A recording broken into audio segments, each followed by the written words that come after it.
En Algérie, à Jema'a, il y a le fameux lycée Alexandre Dumas. Il y a un seul lycée français. Au Maroc, il y en a 17. Au Maroc, il y a 17 lycées français. En Algérie, il n'y en a qu'un avec deux antennes, à Naba et à Alger. Il y avait 22 établissements d'écoles privées qui avaient le label France Éducation, c'est-à-dire ils étaient habilités, agréés par les autorités françaises, notamment à travers l'ambassade de France, à travers un programme d'échange culturel pour enseigner le programme français. Les autorités algériennes leur ont retiré l'agrément, leur ont interdit catégoriquement d'enseigner le programme français, les ont soumis à une obligation d'enseigner que le programme national algérien. Le deuxième lycée Hadaya, depuis plusieurs années, la France veut ouvrir un deuxième lycée français. Ce projet est au point mort. Pourquoi? Parce que le régime algérien veut avoir la main sur les inscriptions. En réalité, ce sont les dirigeants algériens qui veulent un quota d'inscription pour que leurs propres enfants accèdent à cette école-là. S'il y a 17 lycées français au Maroc, il y a de la place pour au moins 20 lycées français en Algérie. Mais ça bloque. Ça bloque parce que les dirigeants algériens veulent que la France ne traite qu'avec eux, que les privilèges de la présence française ne profitent qu'à eux, à leur famille. En Algérie, à Jema'a, il y a le fameux lycée Alexandre Dumas. Il y a un seul lycée français. Alexandre Dumas, avec des annexes, une à Oran, une à Annaba. On parle de lycée parce que, alors c'est un lycée, en fait c'est un établissement scolaire parce qu'ils ont une partie pour le primaire aussi. Partie primaire et collège, mais on l'appelle traditionnellement le lycée français. Au Maroc, il y en a 17. Au Maroc, il y a 17 lycées français. En Algérie, il n'y en a qu'un avec deux antennes, à Annaba et à Alger. Officiellement, la déclaration d'Alger qui a été signée en août 2022 entre Emmanuel Macron et Abdelmadjid Tebboune à la fin de la visite d'Emmanuel Macron en Algérie du 25 au 27 août 2022. Ça s'appelle la déclaration d'Alger pour un partenariat renouvelé. C'est la troisième déclaration de coopération, de partenariat stratégique entre les deux États depuis celle de 2003 qui a été signée par Chirac et Bouteflika. Ensuite 2012, celle de Bouteflika avec François Hollande. Ou à 2022, il y a une déclaration d'Alger pour un partenariat renouvelé. Bon. L'un des points de cette déclaration, c'est que la France et l'Algérie se sont engagés à faciliter l'ouverture de nouveaux établissements scolaires. La France pourra bénéficier de l'ouverture d'établissements scolaires en Algérie et l'Algérie devra développer aussi l'ouverture d'établissements scolaires algériens en France pour améliorer la coopération culturelle et pour que la diaspora algérienne en France puisse retrouver un petit peu sa culture d'origine et pour que les Français d'Algérie et les Algériens francophones attachés à la France et à sa culture pourraient aussi profiter des bienfaits des qualités du système éducatif français. Sauf que cet accord n'a jamais été respecté, notamment par l'Algérie. La preuve, la rentrée scolaire, elle est en l'année 2023, en septembre 2023. Il y avait 22 établissements d'écoles privées qui avaient le label France Éducation, c'est-à-dire qu'ils étaient habilités, agréés par les autorités françaises, notamment à travers l'ambassade de France, à travers un programme d'échange culturel pour enseigner le programme français. Et ces écoles-là, ils délivraient des diplômes de programme français à plus de 10 000 élèves qui étudient dans ces écoles privées. Les autorités algériennes leur ont retiré l'agrément, leur ont interdit catégoriquement d'enseigner le programme français, les ont soumis à une obligation d'enseigner que le programme national algérien. Les 22 écoles, ils avaient l'agrément, ils étaient habilités par les autorités françaises à enseigner le programme français. Il y a une dizaine d'autres écoles privées, notamment à Alger, qui enseignaient le programme français sans avoir ce label, mais qui permettaient à des élèves algériens d'avoir un double programme, français et algérien.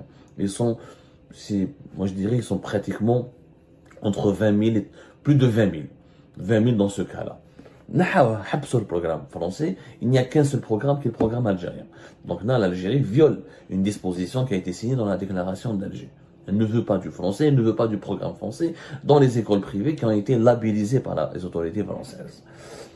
Je vous les problèmes, parce que tout à l'heure, Tebboune veut venir en France, alors qu'il y a beaucoup de désaccords.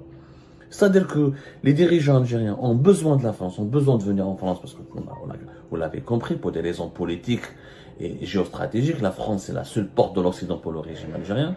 Je rappelle qu'Abdelmadjid Tebboune n'a été dans aucune grande capitale occidentale, à l'exception de Rome en mai 2022 et de Lisbonne en mai 2023. Il n'a pu aller nulle part. D'ailleurs, il devait aller à Rome bientôt parce qu'il y a un forum méditerranéen qui devait se dérouler à Rome qui a été annulé.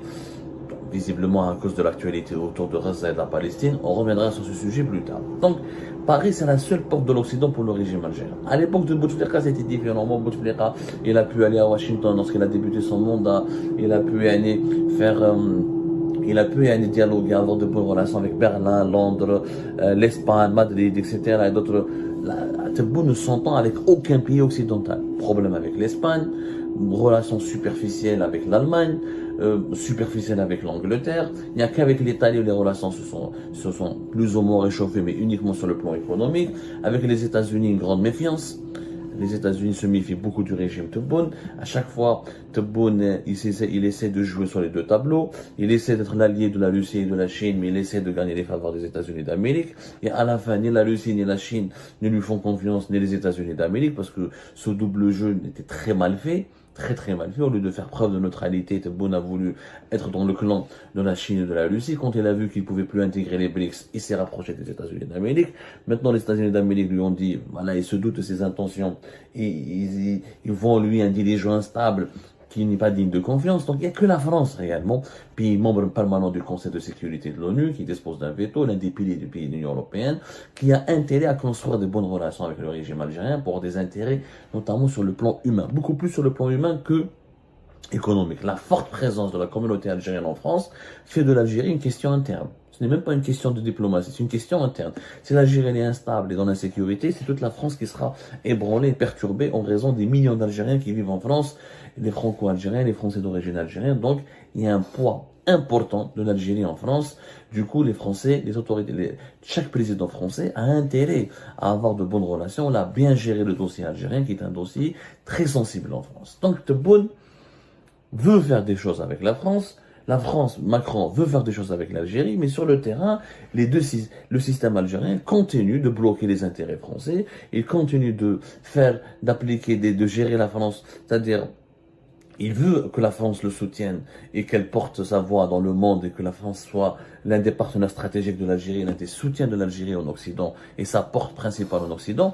Mais de l'autre côté, il fait tout pour limiter la propagation et la diffusion des intérêts français en Algérie parce qu'il a peur de l'emprise de la France, il a peur de l'emprise des élites francophones, il a peur aussi de l'influence française sur les autorités, sur le pays, ce qui pourrait donner lieu à des mouvements de progressistes, à des mouvements démocratiques, la démocratisation, les droits de l'homme. Tout ça, c'est des notions que pour le régime algérien sont importées et diffusées depuis la France. Donc, c'est une gestion à double vitesse. Le régime algérien veut de l'amitié française, veut d'une alliance avec la France, mais d'une alliance selon ses goûts, selon ses propres besoins. Il y a une alliance taillée sur mesure à la son agenda. Il ne veut pas des idées progressistes de la culture française, il ne veut pas des courants politiques démocratiques favorables à la démocratie à l'Algérie, il ne veut pas de ces élites franco-algériennes, de ces élites algériennes en France qui sont dans l'opposition et qui réclament une démocratisation du régime. Il ne veut pas que la francophonie explose ou se propage beaucoup en Algérie, parce que, après, il ne pourra plus contrôler les esprits, il ne pourra plus contrôler le pays. Il veut d'une alliance selon ses propres besoins. C'est pour ça que ça bloque à chaque fois entre l'Algérie et la France, et c'est pour ça que ce rapport Frédéric Petit est très intéressant, parce qu'il t'explique que tous les accords, tous les projets de coopération avec l'Algérie sont bloqués, parce que le régime algérien ne tient compte uniquement de sa feuille de route, de ses propres intérêts, il veut faire que de la politique politicienne. Ça n'intéresse pas le partenariat qui se concrétise sur le terrain. Il veut juste des partenariats politiques de l'ordre du soutien au régime. Tout ce qui est projet culturel, linguistique, économique avec la France ne l'intéresse pas, parce qu'il n'a pas envie que la France ait une position de force. Il veut toujours contrôler la position de la France en Algérie, il a limité ses intérêts. La preuve, le meilleur exemple, c'est le deuxième lycée Hadaya. Depuis plusieurs années, la France veut ouvrir un deuxième lycée français. Parce qu'il y a beaucoup de besoins. Le lycée Alexandre Dumas, il est saturé. Des milliers de demandes, il n'y a plus de place, il est très cher d'ailleurs. Je crois qu'il faut payer en 30 et 40 millions. À chaque fois, la grille tarifaire, elle est actualisée. Il faut être riche, il faut être binational. Normalement, le lycée elle est réservé aux membres de la communauté française en Algérie. Il y a quand même on parle de, je sais pas, de 20 000 à entre 20 000 et 30 000 Français qui vivent en Algérie. Donc, beaucoup sont des binationaux. Il y a aussi des Français de souche, entre guillemets, qui est des François, Françoises et des Françaises, Françoises qui habitent aussi en Algérie. Donc, normalement, de le laisser Alexandre Dumas, il aurait réservé en exclusivité. C'est pas le cas. 80% de ses élèves sont de nationalité algérienne ou des binationaux. La France, pour répondre à cet immense besoin, comme le système éducatif algérien est catastrophique, il est mal géré, mal entretenu, donc il y a beaucoup de demandes, la France a envisagé d'ouvrir un deuxième lycée. Elle voulait l'appeler le lycée Mouloud Feraoun. Sauf que ce projet a toujours été bloqué, il est au point mort. Selon le député Adam Frédéric Petit, ce projet est au point mort. Pourquoi? Parce que le régime algérien veut avoir la main sur les inscriptions. Les autorités algériennes veulent gérer les inscriptions. C'est-à-dire que les inscriptions ne doivent pas être indépendantes, ou les relèvent uniquement de l'ambassade de France ou de la direction de ce lycée. Il faut donner un quota d'inscription qui est géré par les autorités algériennes.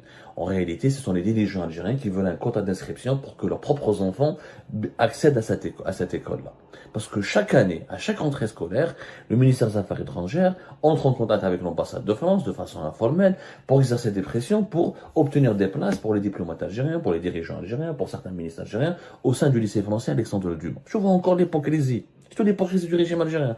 Le régime algérien ne veut pas d'un lobby puissant français en Algérie, mais il veut même profiter des avantages de la présence française en Algérie.